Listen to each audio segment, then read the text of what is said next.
네, 오늘 본문은 14절에서 20절까지 읽어드리기를 부탁드렸는데 오늘 1절부터 38절까지 우리 전체적인 본문을 보려고 합니다. 예수님의 순환 설화가 본격적으로 시작이 됩니다.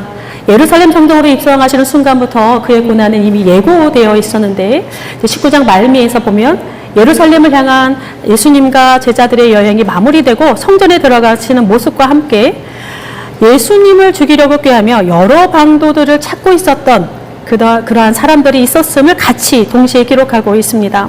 이들은 다름 아니 대제사장과 서기관과 그리고 백성의 지도자들입니다. 이전과는 다른 사람들이 이제 예수님의 적수가 되는데 가장 강한 자들이 예수님의 이제 반대편에서 서게 됩니다. 22장은 종교 지도자들의 음모를 재확인하면서 이제 예수님의 순환 이야기를 시작했습니다. 백성의 눈치를 보면서 예수님을 어찌하지는 못했습니다. 그들의 그 음모가 교착 상태에 빠져 있었는데 이제 슬슬 힘을 얻기를 시작을 합니다. 때는 유월절 식사입니다. 현존하는 종교 의식 중에서 가장 긴 역사를 가진 것은 인도 브라만교의 뿌리를 둔 호마 의식이라고 알려져 있습니다. 그러니까 불을 이용해서 이제 신에게 공양하는 것인데 대략 기원전 3000년경으로 추정을 합니다. 그러니까 오늘 현 시점 따지면 대략 5000년이 넘는 역사를 가지고 있는데 이 브라만교의 호마 의식은 힌두교나 불교 같은 것에 영향을 주고 그러니까 아시아 전역을 거쳐서 일본에까지 이제 영향을 미쳤습니다. 그러면서 이제 그대로 간 것은 아니고 조금씩 변형되고 전승도 이제 각각의 이제 차이가 나는데, 매우 다양한 태로 현재도 아시아 전역에서 이제 그 모습을 발견할 수 있습니다. 이 다음으로는, 유월절 의식인 것 같습니다. 유월절은 이제 기원전 13세기를 이제 기준으로 합니다. 이제 호마 의식보다는 조금 더 뒤처지지만 어쨌든 3000년이 넘는 역사를 가진 것이 유월절 식사 의식인데, 호마 의식과는 그러니까 그 가장 오래된 이 종교 의식과는 굉장히 다르고 전승의 변형도 거의 없습니다. 이 두 가지의 차이점을 비교하면 이렇습니다. 하나는 신의 수동성이요, 하나는 신의 능동성입니다. 호마 의식에서 신의 역할은 거의 없습니다. 저 멀리, 그러니까 뭐 존재하고 이렇게 위에서 아래를 내려다보는 뭐 이렇게 좀 거리를 둔 그런 모습이라고 한다면, 유월절은 그 자체가 신의 행동으로서 비롯한 그런 의식이기도 합니다. 두 번째로 호마 의식은 이제 첫 번째 이유와 연결하게 되는데 주체가 인간입니다. 그러니까 인간이 무엇을 할 수 있다라고 하는 그런 신념을 담고 있는데, 유월절 식사에서 인간은 철저하게 무기력한 존재로 등장을 합니다. 그가 할 수 있는 것이라고는, 또 그가 한 것이라고는 하나님의 신에 대한 순종 외에는 없습니다. 마지막으로 호마 의식은 과거와 단절을 합니다. 그런데 유월절은 과거를 기억하는 그러한 의식입니다. 의식 자체가 그렇습니다. 그러니까 호마 의식은 그러니까 과거의 업보를 다 태워버리고 이제 내가 지금부터 새로운 깨끗한 마음을 유지하겠다라고 하는 것이 이제 제1의 목적인데, 유월절은 정반대입니다. 그러니까 과거를 철저하게 기억하는데 그 핵심이 있습니다. 그러니까 그 기억 속에 민족의 정체성이 담겨져 있고, 그 기억 속에 하나님이 누구인가, 신이 누구인가, 참신이 누구인가가 농축되어 담겨져 있습니다. 인간이 무엇인가가 아니라 하나님이 누구인가, 하나님이 무슨 일을 행하셨는가라고 하는 것에 방점이 찍힙니다. 일반적으로 갖고 있는 이런 종교와 큰 차이점이 있는데, 그래서 이제 이 유대교에서는, 이 성경에서는 이 역사가 굉장히 그 자체로서 큰 의미를 가지고 있습니다. 유월절은 지금도 유대인들에게서 가장 큰 명절로 지켜지고 있는 그런 날입니다. 유월절의 하이라이트는 식사인데, 온 가족이 함께 모여서 과거를 기억하고 현재를 축복하면서 미래를 조망하는 시간을 갖는 시간이 바로 유월절 식사입니다. 신앙의 본질을 담고 있다라고 말씀드릴 수 있겠습니다. 유월절 식사, 그 기억의 출발은 무교병입니다. 맞자라고 이름하는 그런 누룩이 안 들어간 빵을 먹는데, 여기에 쓴나물을 같이 곁들여 먹습니다. 이제 우리가 출애굽기를 연상하게 되는데, 1년 중 가장 최악의 샌드위치를 먹는 날이 아닐까 싶기도 합니다. 왜냐하면 누룩이 안 들어갔으니까 최고로 맛없는 빵이 될 것이고, 그죠? 우리가 그냥 하얀 밀가루 빵보다 호밀빵이 맛이 없지 않습니까? 몸에는 좋다는데, 그래도 호밀은 누룩이 들어간 건데 누룩마저 없습니다. 아주 빳빳한, 그냥 정말 맛이 없는, 아무 맛도 없는 그런 빵일 것인데 거기에 쓴나물이 곁들여집니다. 그러니까 맛있는 샐러드가 아니라 쓴나물이 곁들여진, 그러니까 미각이 고통당하는 때가 아닌가 싶습니다. 이 식사를 함께 아바딤 하이누라고 한 노래도 같이 부릅니다. 예전에 제가 한번 들려드린 적이 있어요. 아바딤 하이누 아타 분의 호림이라고 하는 그런 그 구절만 반복하는 노래인데 약간 뭐랄까요? 약간 히브리인들의 노래처럼, 아니 히브리인이 아니라 노예들의 노래처럼 그런 느낌도 있습니다. 근데 노예에 대한 노래이기도 합니다. 그 노래 자체가 우리는 노예들이었네 지금은 자유롭다네 라고 하는 그런 뜻을 가지고 있습니다. 그러니까 이 노래와 이 식사, 이 엮어지는 이 식탁에서의 핵심은 하나님의 이야기입니다. 인간을 향한 하나님, 인간을 향한 하나님의 행동하신 묶임과 억압, 해방과 자유로 엮어지는 이 구원의 이야기가 고스란히 담겨져 있는 것이 유월절 식사입니다. 그러니까 구원의 이야기, 하나님의 행동하신 무슨 일을 하셨는가라고 하는 거, 바로 오늘 예수님의 유월절 식사의 아주 기본적이고 근본적인 배경이 된다 말씀드릴 수 있습니다. 예수님이 이것을 일단 가지고 오십니다. 오늘 아까 읽어주셨던 그 본문이 우리는 마지막 만찬이라 그렇게 이름을 합니다. 알려진 본문으로는 총 5군데입니다. 마태, 마가, 누가 비슷하게 존재하고 또 요한은 조금 다르지만 나옵니다. 그리고 서신서에서는 고린도전서 11장에 이와 같은 본문이 나와 있습니다. 마태, 마가, 누가 이 공간복음의 내용은 거의 비슷하고 요한복음은 세족식이랑 연결이 되면서 약간 무게중심이 옮겨져 있습니다. 이 고린도전서 같은 경우에는 복음서를 해석한 느낌이 많이 듭니다. 공간복음 같은 경우는, 그러니까 마태, 마가, 누가 같은 경우는 대부분 이제 뭐 스토리가 같은 듯이 다르고 다른 듯이 같은 그런 느낌을 주고 있는데 오늘 같은 경우도 마찬가지입니다. 특별히 누가는 마태와 마가의 것과는 조금 다른 분위기를 자아냅니다. 세 개의 본문에 동일하게 주어져 있는 것은 성만찬의 본문입니다. 근데 누가는 여기 하나 더 플러스가 됩니다. 뭐냐? 예수님의 마지막 고별사가 붙어 있습니다. 유언처럼. 성만찬 본문들을 둘러싼 논의들은 되게 아직도 사실 어려움이 많습니다. 그러니까 근본적인 물음들이 사실은 존재합니다. 어디까지 어떤 본문이, 어떤 구절이 역사적 예수에게 돌려질 수 있는가라고 하는 거. 그러면서 이제 원래 진정성이 어느 곳에 어느 부분만큼 있는가. 또 원래 형태는 무엇이었는가라고 하는 논의가 아직까지도 이제 일어나고 있고 사실 하나로 합의된 그런 내용은 없습니다. 그러면서도 이 떡과 잔, 그리고 전체적인 정황, 그러니까 유월절을 배경으로 해서 식탁이 베풀어지고 예수님의 죽음 앞에서 일어났다라고 하는 전체적인 정황이라고 하는 거, 당신의 백성을 향한 하나님의 구원 사건과 밀접하게 관계가 있다라고 하는 것에 있어서는 동의합니다. 그러나 다른 수많은 것들은 굉장히 학자들마다 굉장히 차이가 많습니다. 현재도 그렇습니다. 어쨌든 우리를 위하여 주는 몸, 우리를 위하여 피로 세우신 새 언약, 예수 그리스도의 십자가 죽음을 나타내고 있다라고 하는 것은 모르시는 분은 없습니다. 여기에 대해서 또 이의를 제기하는 사람도 없습니다. 자, 여기에서 누가는 하나 더 첨가가 됩니다. 마태, 마가에는 없는 너희를 위하여라고 하는 말이 첨가되어 있습니다. 그러니까 예수의 죽음이라고 하는 것은 누가는 조금 더 가깝게 끄집어 옵니다. 그러니까 허공에 불특정 다수를 위해서 뚝 던져진 게 아니라 제자들 개개인마다, 그리스도인들 개개인마다 직접적으로 인격적인 관계를 맺는 구속의 사건인 것을 끌어오고 있습니다. 게다가 누가는 또 마태, 마가에 없는 새 언약이라고 하는 말을 또 사용을 합니다. 누가는 유월절에서부터, 그러니까 시내산에서부터 시작된 유월절, 그 하나님의 언약을 예수님의 십자가의 사건을 새 언약으로 연결시키고 있습니다. 또 여기 덧붙여서 이제 육아의 고유 본문인 고별사, 이 유언과도 같은 본문에서 이제 당부를 하는 말씀이 하나 나옵니다. 기념하라라고 하는 말씀입니다. 이게 이제 누가에만 있습니다. 네, 기념하다라고 하는 것은 헬라어로 기억이라고 하는 뜻입니다. 그 앞서서 이를 행하여 기념하라. 그러니까 예수님과 제자들의 식탁을 재현하면서 주님을 기억하라 당부하고 있습니다. 그러니까 유월절 식사가 누가는 이제 그 무게중심을 유월절 식사 그 자체에만 두는 것이 아니라 주의 성찬으로 주님의 죽으심의 의미를 이렇게 무게중심을 옮기는 그러한 본문을 기록하고 있습니다.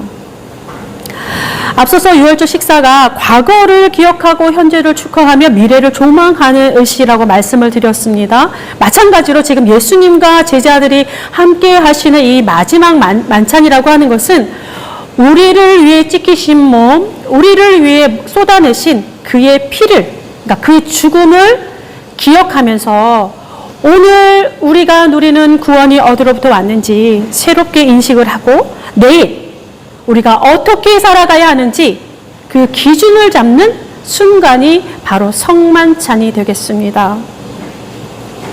예수께서 이와 같이 하시는 이유, 바로 그가 떠날 시간이 임박했기 때문에 그렇습니다. 제자들은 이제 스승과 함께한 시간보다 스승이 아니 계신 시간들을 더 오래도록 보내야 합니다. 그러니까 제자도라고 하는 것은 무엇보다 그의 죽으심을 기억하면서 주님이 아니 계신 시간을 견디는 그런 길입니다. 제자도가 그렇습니다. 주님이 안 계신 시간을, 주님의 죽으심을 기억하면서 앞으로 전진하는 것, 그것이 제자도요 그리스도인의 삶의 여정이라 보면 되겠습니다. 자, 유대 지도층과 팽팽하게 긴장감이 있었는데 그것을 깨뜨리는 것은 아이러니하게도 제자 측에서 먼저 일어납니다.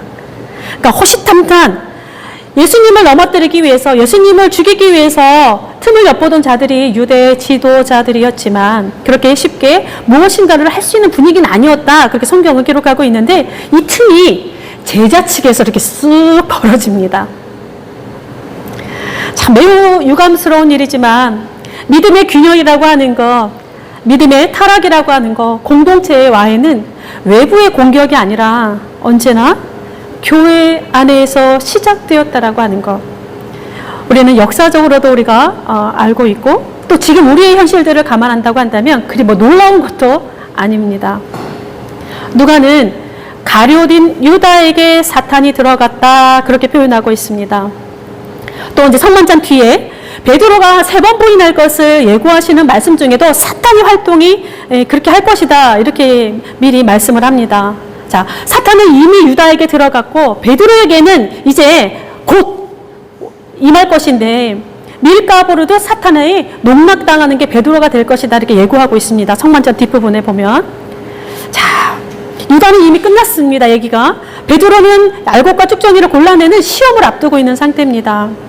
근데 저는 이 지점에서 풀리지 않는 질문 하나가 있습니다. 그 사이에 예수님의 말씀입니다. 뭐라고 되어 있냐면, 내가 너를 위하여 내 믿음이 떨어지지 않기를 기도하였노니 너를 돌이킨 후에 내 형제를 굳게 하라.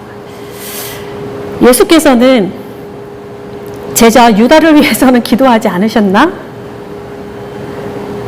베드로만 편애하셨는가? 유다는 버림받은 자인가 이미? 네, 여러분들은 어떻게 생각을 하십니까? 우리가 아는 바로는 예수님은 결코 그렇게 하실 분은 아니십니다. 그죠?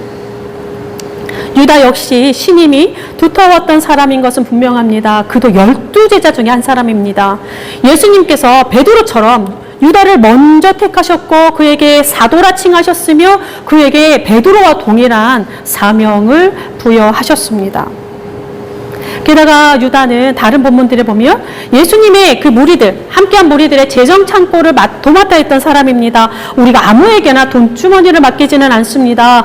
리더는 물론이요, 그 공동체가 믿을 만한 그런 사람에게, 신뢰가 있는 사람에게 재정을 맡깁니다. 유다가 그런 사람이었습니다. 그럼 그가 왜 그랬을까? 이 지점에서 예수님은 유다에 대한 기도가 하나도 안 나오고 베드로에 대한 기도가 나옵니다.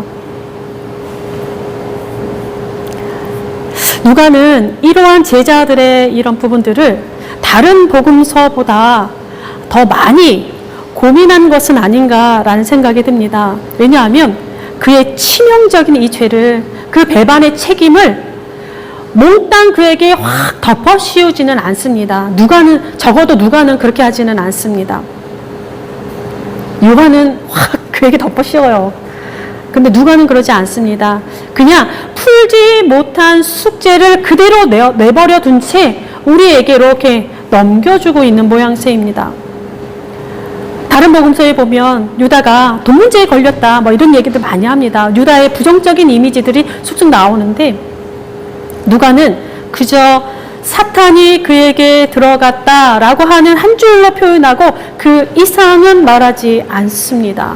베드로에게도 사탄이 접근을 합니다. 유다에게도 동일하게 접근을 했습니다. 이 풀지 못한 숙제 이 가룟 유다, 자신의 동료, 그 속에 또 우리는 있지 않은가 생각도 들면서 많은 생각을 하게 됩니다. 자, 그렇다면 이 두 사람 빼고 거론 안 된 제자들은 멀쩡한가? 전혀 그렇지 않습니다.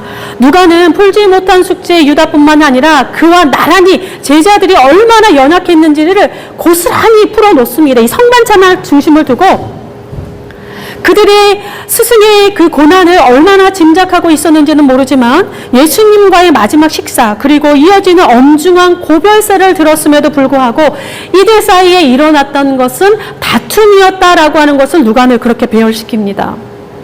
그러니까 성만찬을 중심으로 그것들이 다 지금 제자들의 연약한 모습에 둘러싸여 있습니다. 제자들은 누가 크냐 우열을 가리려 했고 서로 좋은 자리에 앉겠다고 경쟁했으며 서로 기득권을 손에 쥐려고 아웅다웅하는 모습이 등장을 합니다. 그 정점에 베드로가 있고 가장 연약한 그의 모습을 적나라하게 보여줄 것이라 그렇게 예수께서 예고하시면서 하셨지만 물론 베드로는 나는 그럴 리 없다 완강하게 부인했지만 우리는 그의 넘어짐을 잘 알고 있습니다. 인간의 탐욕과 유치할 정도로 경박한 인간의 생각들, 쉽게 넘어지는 인간의 마음이 뒤엉켜져 있는데 이 제자들의 모든 연약한 이야기가 마지막 만찬을 이렇게 삥 둘러싸고 있는 그러한 구조를 가지고 있습니다. 그러니까 배신의 상징인 가룟 유다가 먼저 탁 문을 엽니다. 서로 큰 죄라 경쟁하는 연약한 제자들의 모습이 중간에 떡하니 있고 그 뒤에는 넘어짐의 아이콘인 베드로가 뒤에서 이렇게 또 가로를 닫는 모양새 그 한복판에 이 제자들의 배신과 넘어진 그 한복판에 우리가 기억하고 전승해야 하는 예수님의 마지막 만찬과 고별사가 존재하고 있다라는 사실입니다. 누가의 의도인지 어쩌다가 맞춰진 것은 알 수 없습니다. 그러나 예수님의 마지막 유언이 인간의 배신과 연약함 사이에 위치하여 있다라고 하는 것은 예사롭지는 않습니다. 또한 그렇기 때문에 이 마지막 만찬의 테이블 이 자체가 이 테이블의 가장 큰 신비가 또 드러나는 것인지 모르겠습니다. 이 주님의 식탁, 주님의 식탁을 둘러싼 이 이야기들 보면 착하고 순결하고 죄 없는 적어도 불법을 행하지 않는 사람들만 골라서 그 식탁에 참여하지 않았습니다. 다 보면 모두 다 배신한 자요, 모두 다 넘어진 자요, 모두가 다투는 자들밖에 없었습니다. 주님의 마지막 식탁에 모두가 흠이 있는 사람들이었습니다. 흠도 잔뜩 있는 그런 사람들이 모여진 주님의 식탁입니다. 배신과 넘어짐의 사람들이 모두 함께하는 주님의 식탁. 어쩌면 죽음을 앞둔 마지막 이 식탁에 주님께서 우리에게 기억하라 하신 그 말씀이 더 아프게 제자들을 울리고 또 신비롭게 기억 속에 남아있지 않은가 생각이 듭니다. 이 식사가 이들과 이별하는 그러한 의식으로서의 식탁입니다. 남겨진 자들을 위해 떠나는 자가 베푸는 선물입니다. 배신할 것을 알았고 다툴 것을 알았고 넘어질 것을 알았기에 더욱더 중요했던 식사입니다. 그가 누구이든 그 식탁에서 어떠한 모습으로 남겨져 있든지 간에 우리 모두가 함께 기억해야 되는 것은 그와 나는 송별의 식사요 우리의 영원한 양식인 예수의 죽음과 그 의미가 되겠습니다. 돌이킨 후에 내 형제를 굳게 하라. 베드로에게 당부하신 예수의 말씀은 베드로에게만 하신 말씀이 아니라 배신이든 다툼이든 넘어짐이든 모든 제자들을 위한 기도였을 것입니다. 그의 간곡한 바람을 따라 실제로 돌이킨 대표적인 인물이 베드로는 아니었나 그렇게 생각이 듭니다. 엉망진창으로 결합된 인간의 연약함, 무력함. 그럼에도 불구하고 하나님의 언약은 하나님의 의지로, 하나님의 열심으로 예수 그리스도에게서 성취되고 완성되었음은 두말할 나위가 없습니다. 그 식탁에 우리도 초대되어 있습니다. 우리의 연약한 모습에도 불구하고, 우리의 무력함에도 불구하고, 우리를 향하신 하나님의 계획과 하나님의 뜻이 예전에도 그러하셨던 것처럼 하나님의 의지로, 하나님의 열심으로 새 언약을 이루어 내실 것입니다. 배신과 넘어짐 사이에 있는 마지막 만찬, 그 틈에 웅크리고 있는 우리를 위한 주님께서 베푸신 첫 식사가 아니었나, 그렇게 생각이 들기도 합니다. 배신한 그가, 좋은 자리에 앉겠다고 싸우던 그가, 예수님을 모른다고 넘어진 그가 바로 우리이기 때문에 그렇습니다. 수천 년을 이어온 이야기, 그리고 우리를 통해 또 다른 세대로 수천 년을 이어가야 할 이야기. 오늘도 우리의 배신과 우리의 넘어짐 사이에 예수께서는 마지막 만찬, 우리에게는 첫 식사가 되는 그의 식탁을 차려주십니다. 여러분은 그의 식탁에 어디쯤에 앉아 계십니까? 또 가슴에 품은 기억은 무엇입니까? 그 기억이 오늘 우리를 새롭게 하며 우리의 내일을 전진하게 하는지 모르겠습니다. 오늘도 우리가 우리의 연약함, 우리의 배신과 넘어짐 사이에 끊임없이 식탁을 차려주시는 예수 그리스도의 죽음을 우리가 기억하는 하루가 될 수 있기를 바랍니다. 기도하겠습니다. 주님, 사탄에 사로잡힌 한 사람, 사탄에 농락당하던 한 사람, 그가 우리는 아닙니까? 우리의 배신과 우리의 넘어짐 사이에서 오늘도 주님은 주님의 식탁으로 우리를 부르셨습니다. 그 식탁에서 다정히 말씀하시던 주의 말씀을 다시금 깊이 새길 수 있도록 하여 주시고, 주께서 주신 몸과 피에 의지하여 다시 새로움으로 일어서게 하옵소서. 복음과 포부가 번갈아가며 온 세계를 흔들고 있습니다. 주님, 우리가 뿌린 씨앗이요 우리가 먹어야 하는 열매입니다. 그 썩은 열매를 억지로 먹으며 고통받는 우리의 이웃이 있음을, 우리의 가족들이 있음을 보게 하여 주옵소서. 우리의 탐욕과 이기심이 깨어지게 하시고 우리의 오만과 독선이 파열되므로 보시기에 아름답다 하신 그 피조 세계를 더욱 아낄 수 있도록 도와주옵소서. 우리에게 지혜를 주옵소서. 행동할 수 있는 용기를 주옵소서. 일신의 안위와 성공의 눈먼 우리의 시선을 돌이켜 주셔서 흙탕물로 뒤덮여진 삶의 자리를 외면하지 않도록 우리를 깨워주시고, 우리가 주님과 평화를 누리듯 우리가 자연과 평화를 누릴 수 있도록 도와주옵소서. 배심과 넘어짐 사이에서, 그리고 그 한복판에 우리를 위해 오늘도 주의 식탁을 차려주시는 예수 그리스도의 이름으로 기도드립니다. 아멘.